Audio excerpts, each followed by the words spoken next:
ব্যবসা করতে সাহস লাগে। শুধু পুঁজি হলেই ব্যবসা শুরু করা যায় না। পুঁজি এবং সাহস এই দুটোর সংমিশ্রণে আপনি ব্যবসা শুরু করবেন। যে কোনো ব্যবসাই শুরু করেন, হোক সেটা কোটি টাকার ব্যবসা কিংবা 5,000 টাকা পুঁজির ব্যবসা। ব্যবসাটাকে আপনার মনে ধারণ করতে হবে। আপনাকে ব্যবসায়ী হিসাবে পরিচিত হওয়া লাগবে। আপনি যদি ফুটপাতের ব্যবসাও করেন, ব্যবসাটা যদি মনের ভিতরে ধারণ করতে পারেন, তাহলেই আপনি ভবিষ্যতে অনেক উপরে উঠতে পারবেন। নচেত আপনার ব্যবসা শুরুতেই বন্ধ হয়ে যাবে। আজকে ব্যবসা শুরু করলেন, কয়েক মাস পরেই আপনার ব্যবসা অনেক বড় হয়ে গেল, এমন দিবা স্বপ্ন বাদ দেন, তাহলেই আপনি ব্যবসা করতে পারবেন। ব্যবসা আস্তে আস্তে বড় করতে হবে, ধৈর্য ধরতে হবে। ধৈর্য না থাকলে আপনি ব্যবসায়ী হতে পারবেন না। আমাদের দেশে সিটি গ্রুপ, নোমান গ্রুপ একদম নিম্ন লেভেল থেকে উপরে উঠে এসেছে। ফুটপাত থেকে আপনাকে ব্যবসা শুরু করতে হবে। একদম ছোট থেকে যদি শুরু করতে পারেন, তাহলে আপনার ব্যবসা গ্রো করবে। চারা গাছ কিন্তু শুরুতেই ফল দেয় না। আপনি বীজ রোপণ করবেন অথবা চারা গাছ লাগাবেন, আস্তে আস্তে বড় হবে, এরপরই ফল দিবে। ব্যবসাটাও ঠিক এমনই। আপনি যদি চারা গাছের মতো ব্যবসাটাকেও চিন্তা করতে পারেন, তাহলে আপনি ব্যবসায় কিছু করতে পারবেন। নচেত আপনার জন্য চাকরি অপেক্ষা করছে। আজকে যে 3টি ছোট ব্যবসা নিয়ে আলোচনা করব, ব্যবসাগুলো ছোট হলেও আস্তে আস্তে আপনি বড় করতে পারবেন। ব্যবসায় ধৈর্য লাগবে, ধৈর্য সহকারে আপনাকে করতে হবে, তাহলেই আপনার ব্যবসাটা বড় হবে, আপনি ব্যবসায় এস্টাবলিশড হতে পারবেন। চলুন জেনে আসি আমার সেই ছোট ব্যবসাগুলো কি। স্প্রিং পটেটো বিক্রি করতে পারেন। আমাদের দেশে নতুন হলেও খুবই জনপ্রিয়, পুঁজি একেবারেই কম লাগে। তাছাড়া আপনি যে কোনো জায়গায় করতে পারবেন, গ্রাম কিংবা শহর। একটু ক্রাউড হলেই এই ব্যবসাটা খুব ভালো জমবে। স্প্রিং পটেটো বিক্রির জন্য একটা ফুড কার্টের দরকার হবে আপনার। ফুড কার্টটা অর্ডার করে বানিয়ে নিতে পারেন অথবা রেডিমেড পাওয়া যায়, কিনে নিতে পারেন। একটা স্ট্রিট ফুড কার্ট হলেও আপনি এই ব্যবসাটা করতে পারবেন। আলু স্প্রিং করে কাটার জন্য একটা মেশিন লাগবে। মেশিনের দাম কিন্তু অনেক বেশি না, 3 থেকে 5,000 টাকার মধ্যে আপনি ভালো মানের একটা মেশিন পেয়ে যাবেন। আলু লাগবে, মশলা লাগবে, সস লাগবে, ভাজার জন্য তেল লাগবে, একটা কড়াই লাগবে। এগুলো হলেই আপনার ব্যবসাটা আপনি শুরু করতে পারবেন। 50 থেকে 60,000 টাকা পুঁজি হলেই আপনার ব্যবসাটা শুরু করা সম্ভব। আর এই ব্যবসা যারা করে, আপনি তো জেনে বুঝেই করবেন। যারা এই স্প্রিং পটেটো বিক্রি করে তাদের পাশে দাঁড়ান, তাদের কাছ থেকে একটা কিনে খান। তারা কত টাকায় স্প্রিং পটেটো বিক্রি করে, আপনি এই ব্যবসাটা করতে পারবেন কিনা আগে বাসায় তৈরি করে খেয়ে দেখেন। যদি সম্ভব হয়, তারপরে আপনি সব কিছু কিনে ব্যবসা করতে যাবেন, যেহেতু খুব জনপ্রিয় ব্যবসা। আর আমাদের দেশে খাবারের ব্যবসায় সবসময় প্রফিট মার্জিন ভালো থাকে। এই জিনিসটা যদি আপনার মাথায় থাকে, আপনি ব্যবসায় মোটিভেট হতে পারবেন, আপনি ব্যবসা করতে পারবেন। একবেলার ব্যবসাটা করার জন্য আপনাকে আহামরি কষ্ট করতে হবে না, কারণ আপনি প্রথম 2-3 দিনে একটু কষ্ট করবেন, তারপরে ব্যবসাটা বুঝে যাবেন। কারণ নতুন ব্যবসা বোঝার জন্য আপনাকে একটু সময় দিতে হবে। আপনি যখন ব্যবসাটা বুঝবেন, কোন জায়গায় দাঁড়ানো লাগবে, কোথায় আপনার খাবারটা ভালো চলবে, আপনি ঠিকই বুঝবেন। স্কুল কলেজের সামনে, মাদ্রাসার সামনে, গ্রামের কোনো ব্যস্ত এলাকায় বা কোনো মার্কেটের সামনে, বাস স্ট্যান্ড, ট্রেন স্টেশন, সব জায়গায় আপনি এই ফুডকার্ট নিয়ে দাঁড়িয়ে যেতে পারেন। আজকে এক জায়গায় ভালো চললো না, কালকে অন্য জায়গায় যান। সেট হতে আপনাকে একটু সময় লাগবে। যেমন আপনি 1 মাস ঘুরে দেখেন কোন জায়গায় ভালো বিক্রি হয়, ঠিক ওই জায়গায় আপনি রেগুলার দাঁড়ানোর চেষ্টা করবেন। দেখবেন ব্যবসায় সেট হয়ে গেলে আপনার আর কখনো পিছন ফিরে তাকানো লাগবে না। কারণ মুখরোচক খাবার বিক্রি করতে আপনার খুব বেশি সময়ও লাগবে না। আপনি সর্বোচ্চ 4টা থেকে 8টা, 9টা, 10টা পর্যন্ত ব্যবসা করবেন, আপনার ব্যবসা শেষ হয়ে যাবে। সকাল থেকে সব কিছু প্রসেসিং করবেন, বিকালে ব্যবসার জন্য বের হয়ে গেলেন। এই ব্যবসায় কোনো ঝুঁকি থাকবে না যদি মাথাটা একটু খাটিয়ে ব্যবসা করতে পারেন। যেমন কাস্টমার দাঁড়ানো অবস্থায় আপনি যদি কাস্টমারের সামনে ফ্রাই করে দিতে পারেন, কাস্টমার অথেন্টিক মনে করবে, আর দ্বিতীয়বার সে আপনার কাছে আসবে, আর আপনার খাবারটাও নষ্ট হবে না। আপনি যদি আগে ভেজে রাখেন, ঠান্ডা হয়ে গেলে ওগুলা কাস্টমার খেতে চায় না। সব কিছু নিয়ম মাফিক করতে পারলে আপনার ব্যবসাটা দাঁড়িয়ে যাবে, আর আপনার ব্যবসা দাঁড়ানোর জন্য খুব বেশি অপেক্ষা করা লাগবে না। ফাস্টফুডের ব্যবসা করতে পারেন। বর্তমানে যতগুলা স্ট্রিট ফুড আছে ফাস্ট ফুডটাই এক নম্বরে থাকবে। ফাস্ট ফুডের অনেক আইটেম আছে যেগুলা খুবই ভাইরাল, আপনি দোকান নিয়ে বসলে চলবে। তবে ব্যবসাটা আপনি ফুডকার্টে করার চেষ্টা করবেন। যদি ফুডকার্টে ব্যবসা করেন তাহলে আজকে এই জায়গায় চললো না, কালকে অন্য জায়গায় বসালেন, পরশুদিন আরেক জায়গায়। আপনি 1-2 মাস ঘুরে দেখেন কোন জায়গায় আপনার ব্যবসাটা ভালো চলে, ওই জায়গায় আপনি নিয়মিত বসার চেষ্টা করবেন, তাহলেই আপনার ব্যবসাটা ভালো যাবে। পুঁজি একেবারেই কম ইনভেস্ট করতে হবে। তাছাড়া ফাস্ট ফুডের চাহিদা কেমন তা নিশ্চয়ই আপনার জানা আছে। যদি অভিজ্ঞতা না থাকে তাহলে রাস্তায় বের হয়ে যান। বের না হলে আপনি কোনো কিছু জানতে পারবেন না। জানতে হলে বের হওয়া লাগবে, কিছু খরচ করা লাগবে। অভিজ্ঞতা না নিয়ে কোনো ব্যবসা করতে যাবেন না, তাহলে আপনি কখনো ব্যবসায় আগাতে পারবেন না।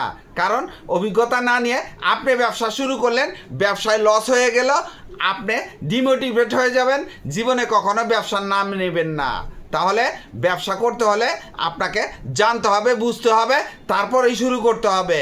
ফাস্টফুডের মধ্যে কিছু জনপ্রিয় আইটেম আছে, ওই আইটেমগুলো দিয়ে আপনি যদি ব্যবসা শুরু করেন তাহলে আপনার ব্যবসাটা শুরুতেই রানিং হবে। যেমন egg roll, veg roll, singara, samucha, french fry, burger, pizza, sandwich, momo সহ আরও অনেক আইটেম আছে যেগুলো দিয়ে আপনি ব্যবসা শুরু করতে পারেন।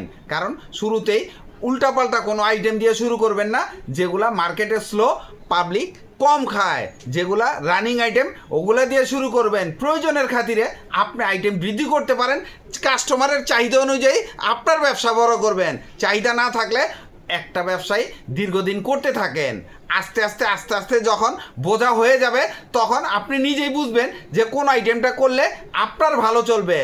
ব্যবসাটা তো অন্তত শুরু করেন, আর শুরু না করে শুধু নেগেটিভ কমেন্ট করেন, রাতভর অন্যের ভিডিও দেখে সুন্দর সুন্দর কমেন্ট করবেন, সকালবেলা দেখবেন আপনার কিছুই নেই। আবার প্রতিদিনের মতো চিন্তা করেন চায়ের কাপে ঝড় তুলবেন বন্ধুর সাথে, মাগার পকেটে কোনো টাকা নেই। ওই রকম চিন্তা না করে আপনি ব্যবসা শুরু করেন, ব্যবসায়ী হন, দেখবেন আপনার কত বন্ধু জোটে। স্কুল কলেজের গেটের সামনে, বাস স্ট্যান্ড, ট্রেন স্টেশন, মার্কেটের সামনে, মহল্লার ব্যস্ত কোনো মোড়ে, সব জায়গায় আপনার ব্যবসাটা করা সম্ভব হবে। আজকে ব্যবসা শুরু করলেন আর 2-3 মাস পরেই চিন্তা করলেন আমার ব্যবসা বড় হয় না কেন, আমি ধনী হচ্ছি না কেন, মানুষজন ব্যবসা করে কোটিপতি হয়ে যাচ্ছে আর আমি কিছুই করতে পারি না। এমন করলে কিন্তু আপনি ব্যবসা করতে পারবেন না। ব্যবসা করতে হলে ধৈর্য লাগবে, বড় হতে হলে আস্তে আস্তে হওয়া লাগবে, একদিনে ব্যবসা করা যায় না। তাই ধৈর্য সহকারে যদি ব্যবসা করতে পারেন তাহলে যে কোনো ব্যবসায় আপনি সফল হতে পারবেন।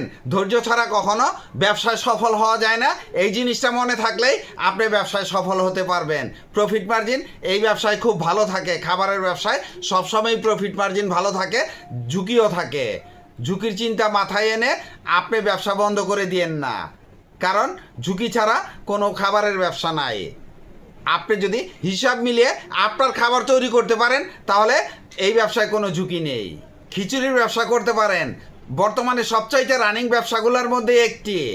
পুঁজি একেবারেই কম লাগে, তাছাড়া মার্কেটে চাহিদা প্রচুর। একবেলার ব্যবসা, বিকালবেলা খিচুড়ি নিয়ে বের হয়ে যাবেন ফুডকার্ট নিয়ে, আপনি দেখবেন 2-3 ঘন্টার মধ্যে সব বিক্রি হয়ে গেছে। গরম গরম বিক্রি করবেন, ঠান্ডা হলে কিন্তু খিচুড়ি কম চলে। ভ্রাম্যমাণ স্টল, টং দোকান, ফুডকার্ট অথবা মার্কেটের আশেপাশে একটা দোকান ভাড়া নিয়েও আপনি এই খিচুড়ির ব্যবসা করতে পারেন। বিজ্ঞাপন দেন, প্রচার করেন, ফেসবুক পেজ খোলেন, ইনস্টাগ্রামে অ্যাড দেন, ইউটিউবে ভিডিও বানান, দেখবেন আপনার ব্যবসা কিভাবে ভাইরাল হয়। প্রচারেই প্রসার, বর্তমানে প্রচারের যুগ, প্রচার ছাড়া কোনো কিছু প্রসার পায় না। তাই আগে প্রচার করতে হবে, তাহলে আপনার ব্যবসা ভাইরাল হবে। শুরুতে কম দামে বিক্রি করেন, যখন আস্তে আস্তে আপনার ব্যবসাটা রানিং হবে তখন লাভের চিন্তা করবেন। এখন লাভ একদম সীমিত পরিমাণে করেন, মোটামুটি চলার মতো লাভ করেন। ব্যবসা বড় হলে এই লাভের পরিমাণ অনেক বড় হবে। ব্যবসা রানিং করার চেষ্টা করেন, যেন কাস্টমার ভিড় লাগিয়ে খায়, খাবারের মান ভালো হওয়া লাগবে। আর দুনফুন খাবার দিয়ে আপনি প্রচার করে ভরে ফেললেন তাহলে একবারই কাস্টমার খাবে, রিপিট কাস্টমার আপনি কখনো পাবেন না। রিপিট কাস্টমার না হলে কখনোই ব্যবসা বড় হবে না। চেষ্টা করবেন ভালো মানের খাবার দেওয়ার জন্য, আর লাভ কম করার জন্য, তাহলে আপনি প্রচার পাবেন, আপনার ব্যবসা বড় হবে। ব্যবসা বড় করার জন্য বুদ্ধি খাটানো লাগে। আপনি ব্যবসা দিয়ে বসে রইলেন আর কাস্টমার আসবে এইরকম চিন্তা করলেন, এইরকম করলে কিন্তু আপনার ব্যবসা খুব ভালো জমবে না। ব্যবসা জমানোর জন্য চেষ্টা করে যাবেন, চেষ্টার অপর নাম সাফল্য। চেষ্টা করতেই থাকেন, একদিনে কোনো ব্যবসাই বড় হয় না। যারা খুব ভালো ব্যবসা করছে তারা কি একদিনেই বড় হয়ে গেছে? কখনোই না। তারা চেষ্টার পর চেষ্টা করেই গেছে, তারপরে একদিনে বড় হয়েছে।